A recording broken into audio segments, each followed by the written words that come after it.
Tokrat bomo popravljali. Tako je. Danes ne bo Klemen nič izdeloval, ampak se bomo lotili, Klemen se bo lotil, vi pa upam, da tudi doma, popravila nekega kosa pohištva, ki je že videl boljše čase. Zdaj, tudi jaz sem se tega lotila v preteklosti, ko sva še živela v majhni hiški, sem prenovila stole, prenovila sem en poličnik, ki sem ga našla na smetišču.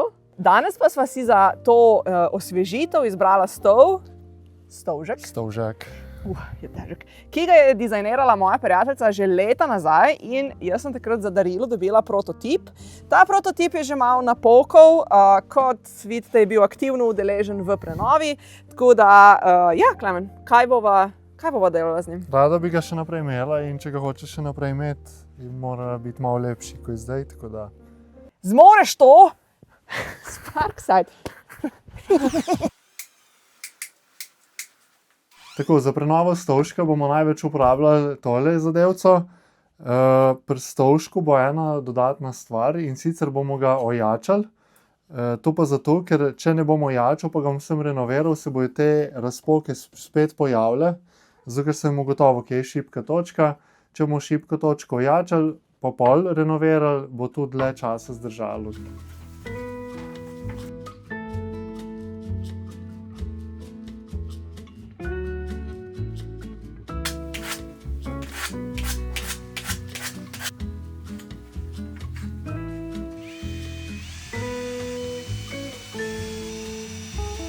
Samooklicana strokovnjakinja za obdelavo starega pohištva, bi vam pa še dala en tak disclaimerček in sicer preden se lotite preobrazbe, preverite sami, iz kakšnega materiala je ta vaš kos pohištva, kakšno barvo zaradi tega potrebujete, kako boste brusili in tako dalje, da bo potem rezultat res čim boljši.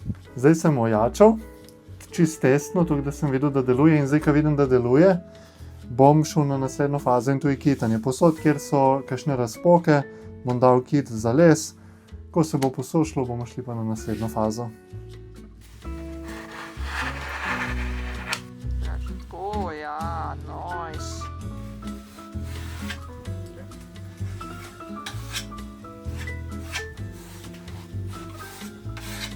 Delate dve zeleni, ko mami raka, da imamo zeleno.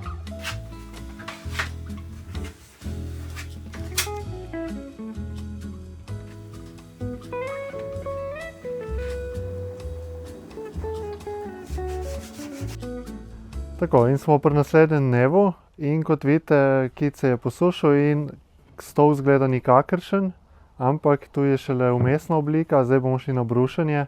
Po brušenju tudi še ne bo, ne vem, kaj boljše izgledalo, ampak ko pridemo pa do barvanja, takrat se pa začne. V tokratnem primeru sem se odločil, da ne bom kompliciral in sem zbral zelo poenostavljeno rešitev. Brusil bom samo z papirjem, brusnim papirjem profila 120, pa bomo šli pa kar direkt na barvanje. Praviš pa z vsemi majhnimi kotički, ki jih je težko pobrusiti? Ja, tam na tistih predelih težji dostopni bom pa kar sem papir v roko pa zbrusil, tako. Simpel. Ročni pogon.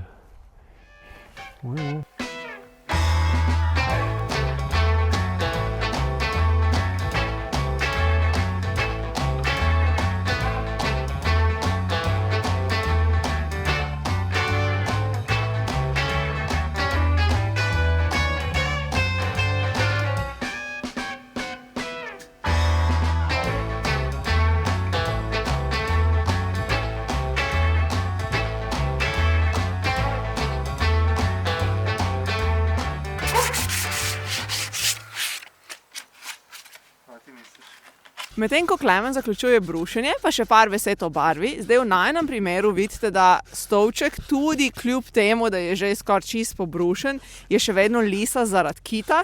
Tu sva medva vedela že vnaprej, da bo temu tako in zato sva tudi izbrala polno prekrivno barvo. Boste kmalu videli, kakšen odtenek sva izbrala za njega. Če pa kitamo nekaj, kar je ful lep lesen izgled in hočemo, da če je samo nek lak, recimo, ali pa zaščitni sloj, ne, v tem primeru pa potem pazimo, tudi kakšno kit izberemo in kako pol tu, ne, zrihtamo. Bravo, super. Je to, tako je. Les pripravimo na barvanje varianto.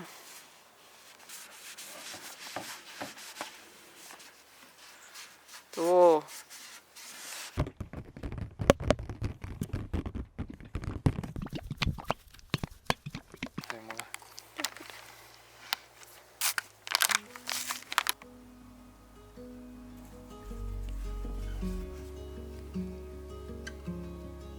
Rajžoh.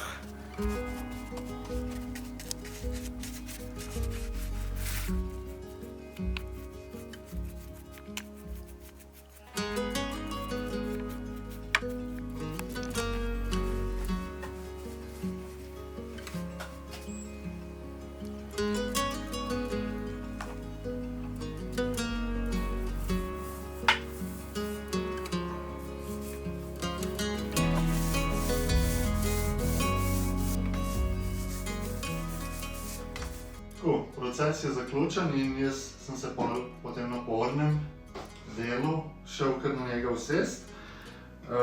Zdi se mi tak projekt ful primeren za začetnike, lahko še lažje ga zberete. Če niste še veliko delali raznih renovacij, zberite nekaj dosti lahkega, ker vam bo bolj zanimivo. Vmes lahko rata tudi zabavno, kreativno, ker če se boste lotili nečesa pretežkega, saj tu vam je že jasno, kam pelje. Kampe s talcem ali. Tudi meni je bilo zanimivo zbrati neko barvo, spet nisem zadev čisto tako, kot je Klara hotela. Zdaj mi je všeč. Aha, zdaj je všeč. Ampak tudi če ne, sem mi pa rekel, naj recimo ona zdaj naprej prevzeme. Se pravi, ona bo zdaj še, če bo imela čas, da ga dobarvala z kakšnim ornamentom ali karkoli. Hvala vam za ogled in upam, da bomo še kaj zanimivega skupaj napravili.